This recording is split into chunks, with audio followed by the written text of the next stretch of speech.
Hello student, आज हमारा topic है फंक्शन जनरेटर। जैसे कि इसका नाम है फंक्शन जनरेटर, तो ये मल्टीपल फ्रीक्वेंसी को, मल्टीपल वेवफॉर्म को एक साथ जनरेट करके हमें दे सकता है, तो इसलिए इसका नाम है फंक्शन जनरेटर। और डिफरेंट डिफरेंट एम्पलीट्यूड और डिफरेंट डिफरेंट फ्रीक्वेंसी हम इससे ले सकते हैं। इसके अलावा सबसे इंपॉर्टेंट फीचर फ्रीक्वेंसी जनरेटर का है face locking. Face locking, amplitude modulation, frequency modulation और फेस लॉक, ये इसका जो है इंपॉर्टेंट फीचर है फंक्शन जनरेटर के। तो फंक्शन जनरेटर मतलब एक ऐसा इंस्ट्रूमेंट है जिससे एक ही इंस्ट्रूमेंट से हम वेरियस टाइप्स ऑफ वेवफॉर्म को, है ना, एज ए आउटपुट हम ले सकते हैं और उन सबका हम अलग अलग एम्पलीट्यूड भी हम इसमें और चेंज कर सकते हैं। तो हम देख लेते हैं इसका ब्लॉक डायग्राम।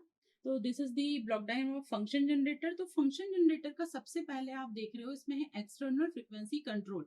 तो एक्सटर्नल फ्रीक्वेंसी कंट्रोल से क्या होता है कि हम इस नेटवर्क की, इस जो सर्किट है इसकी हम फ्रीक्वेंसी को कंट्रोल कर सकते हैं। फिर ये फ्रीक्वेंसी कंट्रोल नेटवर्क है।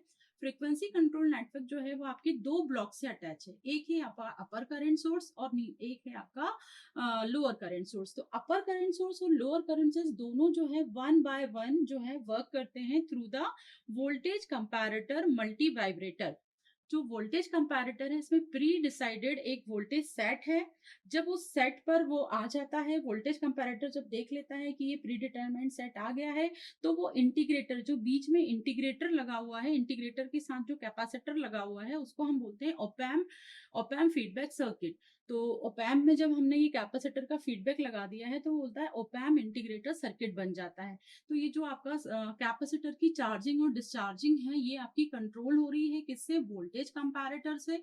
वोल्टेज कंपैरेटर से आपका और क्या कंट्रोल हो रहा है? ये हो रहा है अपर करंट सोर्स और लोअर करंट सोर्स। तो वन बाय वन जब प्री डिटरमाइंड वैल्यू पर जब आपका वोल्टेज आ जाता है, तब तक आपका अपर कंट्रोल सोर्स वर्क करता है और उसके बाद जो है आपका कैपेसिटर डिस्चार्ज होने लगता है।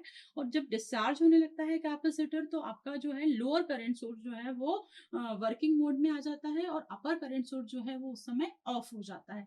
तो इस प्रकार वन बाय वन एक बार अपर करंट सोर्स फिर एक बार लोअर करंट सोर्स वर्क करता है और इस तरीके से हमको वोल्टेज कंपैरेटर की आउटपुट में जो है वेवफॉर्म मिलती है।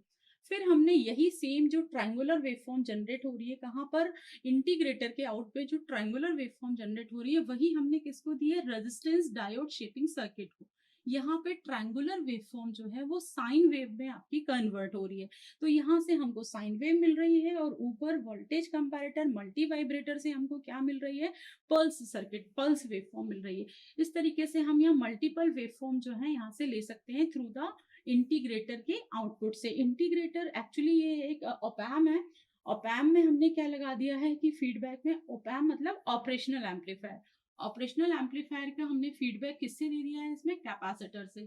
और कैपेसिटर की चार्जिंग डिस्चार्जिंग से क्या चीज कंट्रोल हो रही है? अपर करंट सोर्स और लोअर करंट सोर्स जो सर्किट है इनका वर्किंग कंट्रोल हो रही है। आप देख रहे हो कि एक बार जो करंट जो है वो आ रही है, इन्वर्ट साइन है, और दूसरी नीचे वाला जो करंट सोर्स है आपका लोअर करंट सोर्स, इसमें जो है आउटवर्ड कंपैरेटर से, इंटीग्रेटर से जो है आउटवर्ड आपकी करंट आ रही है। इसका मतलब जो अपर करंट सोर्स है और लोअर करंट सोर्स है वो वन बाय वन जो है अल्टरनेट वे में वर्क कर रहे हैं because of comparator multi vibrator voltage. तो इस प्रकार हमको जो है दो वेवफॉर्म मिल रही है, आउटपुट एम्पलीफायर 1 और आउटपुट एम्पलीफायर 2 पे। यहाँ पर हमने दो एम्पलीफायर लगाए हैं ताकि हम आउटपुट जो वेवफॉर्म मिल रही है उसकी हम एम्पलीट्यूड को कंट्रोल कर सकें, और दो हमने आउटपुट दिए हैं, यहाँ से हमें दो वेवफॉर्म मिल रही है। इसी प्रकार हम मल्टीपल वेवफॉर्म के लिए भी सेम फंक्शन जनरेटर डिजाइन कर सकते हैं।